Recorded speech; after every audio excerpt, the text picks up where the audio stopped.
Rules for understanding the Bible. Number 9, inspiration. Inspiration means God breathed. So it literally means God audibly dictated the Bible to people who wrote it down, word for word, exactly as he said. This is clear because in the Torah, the first 5 books of the Bible, God told Moses, write these words, and the Bible says, so Moses wrote.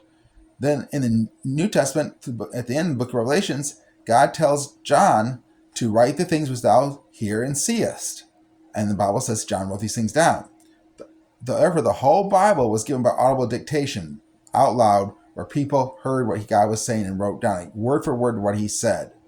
The only verse in the Bible that is not done that way was where Paul states that this specific verse, he said, the Lord's not saying this, I'm saying this.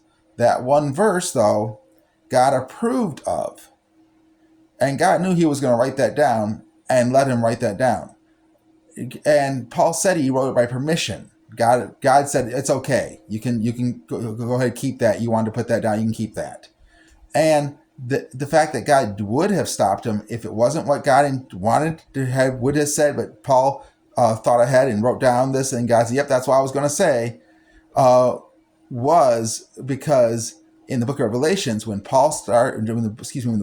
John started writing in the book of Revelations, something, and God stopped and says, no, don't write that. I know you heard that, but don't write that down. That's got to be saved for a future time for people later.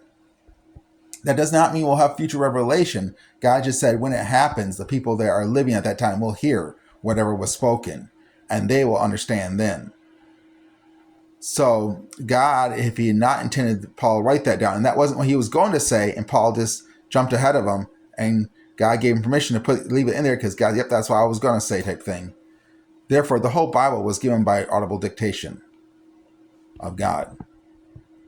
That helps us understand more about how the Bible came about and understand why it's different than other books.